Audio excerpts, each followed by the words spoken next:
all love a little fun fact session, and well, the Justice League has a whole bunch of fun facts. So today we're doing part 2 of the top 10 facts about the Justice League that you didn't know. I'm Adam Andrews, let's jump in. Number 10, Sailor Mars. Okay, so this is a little short moment, but it shows us a side to Bruce Wayne and Martian Manhunter that I didn't think any of us knew existed. In JLA issue number 27 in 1999, there is a single page. Bruce Wayne is meeting with Clark Kent and a mystery woman who Clark introduces as Hino Ray, and she greets Bruce. In the very next panel, we find out that this woman is actually John Jones, the Martian Manhunter in disguise.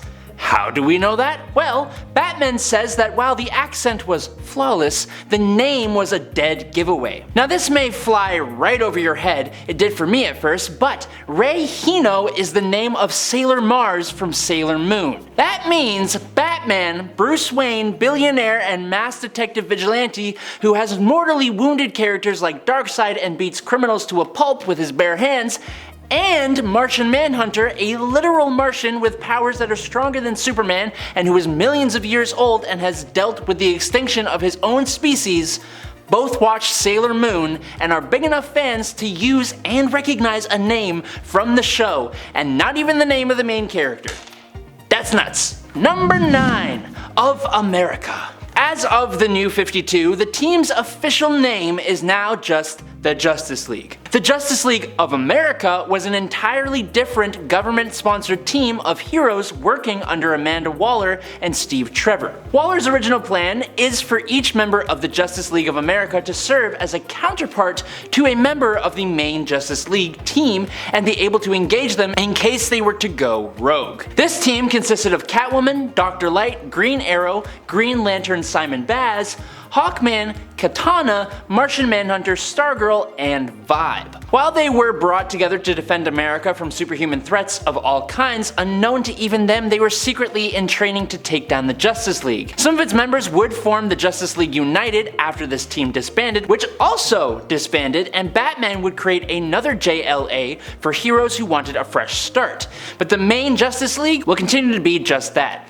The Justice League. Number 8, Justice League International. So that's the Justice League of America, but there are a few other Justice League teams that I think are worth noting. The United Nations Head of Intelligence Andre Briggs launched a team called the Justice League International as a publicly sponsored superhero initiative. They were established specifically to protect the Earth and restore faith in its government, using the Hall of Justice as their headquarters. This team includes Booster Gold as their leader, with August, General, and Iron, Fire, Godiva, Guy Gardner, Ice, Rocket Red, and Vixen. Their first mission was against the Signal Men, advanced robot scouts of an alien race that were buried for millennia before their activation. The Signal Men alert Paraxis, a fearsome galactic conqueror, to Earth's presence, and naturally, he captures the entire League and announces his plans to destroy Earth, then harvest its resources for scraps, like you do. By learning to work as a team though, the Justice League International are able to neutralize Paraxis and disable the Signal Men. Having completed their first mission successfully, Booster appeals to the UN and they are finally given public support. Yay!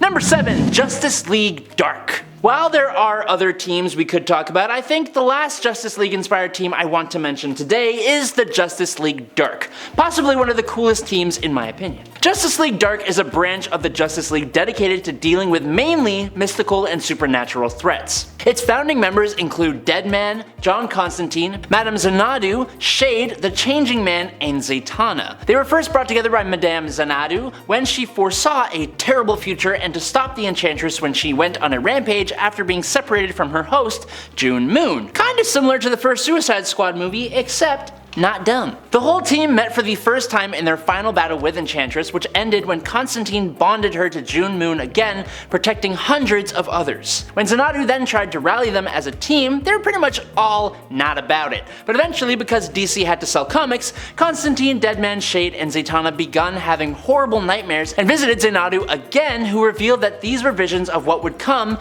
if they would not form a team, and they became the Justice League Dark. I hate saying Xanadu, I'm not going to say that ever again. Number 6. Batman's hit list. This is probably a bit more of a well-known fact for DC comic fans, but for some more lax readers, they may be surprised to know that Batman has a plan for how to defeat each member of the Justice League, including himself if any of them should go rogue. This became the central plot for a story called The Tower of Babel, where Ra's al Ghul steals these plans, and with it, he brings the Justice League to their knees. To defeat Superman, he creates a form of red kryptonite that turns the Man of Steel's skin transparent, causing a sensory overload from the Earth's sun. For Wonder Woman, he creates nanites that lock the Amazonian in a virtual reality where she squares off against an opponent who is her equal until she perishes from exhaustion. The Flash is targeted in the back with a vibrabullet, causing epileptic seizures that, due to his abilities, happen at light speed, making him completely inert. Green Lantern is hypnotized into thinking he is blind, so the ring, which acts upon his will,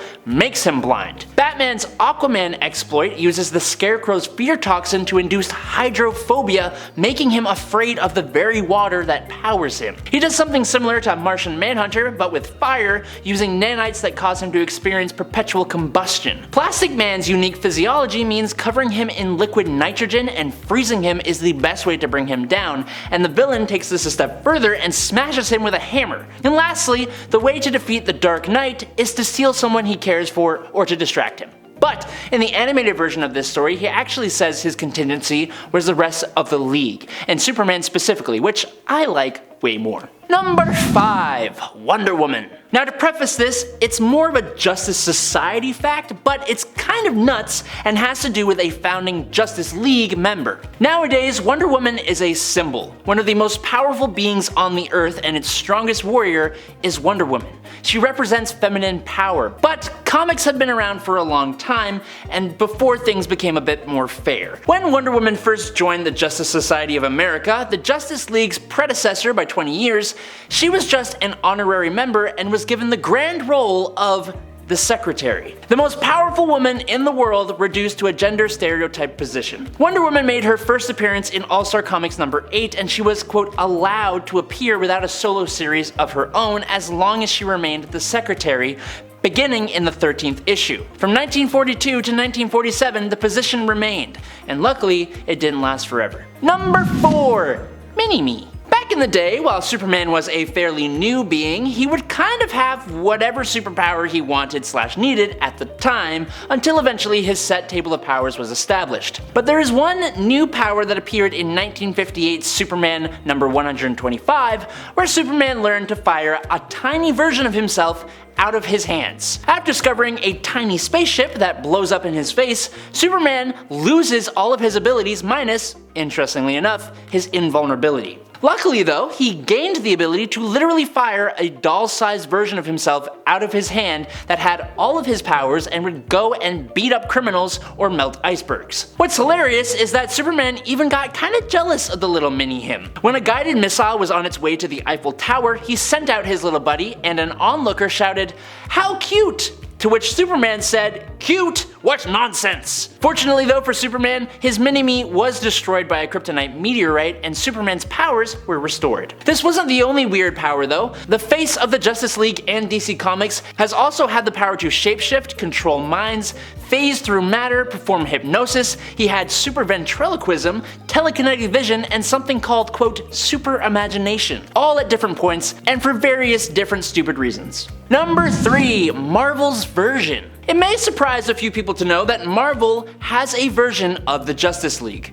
Sort of. Existing on a parallel world to the main Marvel universe, the Squadron Supreme debuted in Avengers number 85 and were pretty obviously a riff on DC's Justice League. Now this team had actually existed in a villainous form in the Squadron Sinister, but its team members were the same, just evil. The members included Hyperion for Superman, Nighthawk for Batman, and Dr. Spectrum for Green Lantern. Later on, more Justice League adjacent characters such as Power Princess for Wonder Woman and Amphibian for Aquaman rounded out the squad. The Avengers, having already met the Squadron Sinister, were obviously a wee bit skeptical, but the heroic teams worked things out. It doesn't change the fact that comic books got a comic book, and every time they met after that, they still wound up punching each other in the face. DC was actually quite upset about this after Marvel released a Squadron Supreme solo series and threatened to sue them. But unfortunately for DC, the Squadron had been around so long, the statute of limitations made this pretty much impossible. Besides, the book sold like garbage anyways, so it doesn't really matter. Number 2, Justice Buster. If you thought Batman having a list of ways to take out the Justice League's individual members was shocking, it's not his only method. Enter the Justice Buster. In the Endgame story, the Joker has twisted the other members of the Justice League with his Joker toxin, meaning we get to see Batman take them all on using this incredibly advanced suit. A suit which Batman invested more money into than 60% of the world invests into their militaries. It has the processing speeds to mark super speedsters such as the Flash, allowing him to aim and trap them with frictionless technology, causing them to slip and lose control. It has a quote bind of veils, which basically plays mind games on the opponent to make them think they've won, which is what it did to Wonder Woman before Batman knocked her out cold. It fires a foam made up of magnesium carbonate at Aquaman that envelops him and drains him of the moisture in his body the more he struggles. It has a citrine neutralizer for use against Green Lanterns, but I think a lot of its systems go towards one hero specifically, Superman. It has force fields that deflect optic beams and thrusters and thermals to deter frost breath. But the coolest thing, the suit is also outfitted with quote miniaturized red suns on each of its knuckles. I have no idea how this works, but red suns are like kryptonite to Superman, so having them in the knuckles makes for an awesome Superman sock and bopper. And then when Superman does break through, a spit from a Batman chewing kryptonite chewing gum renders Superman completely defeatable. And finally, in at number 1 is Just Imagine. We've talked about some Marvel DC facts already, but one of my absolute favorite has to do with a little collaborative project. Most people know about DC and Marvel's Amalgam Comics, but what I want to talk about is when in the early 2000s, DC gave Marvel Comics creator Stan Lee the chance to completely reimagine a large number of DC superheroes in the Justice League, and they released these books under a new imprint called Just Imagine. We got totally new versions of Batman, who is framed for his police officer father's passing and goes to prison before becoming a wrestler and then a superhero. Wonder Woman, who is an activist in Peru and wields the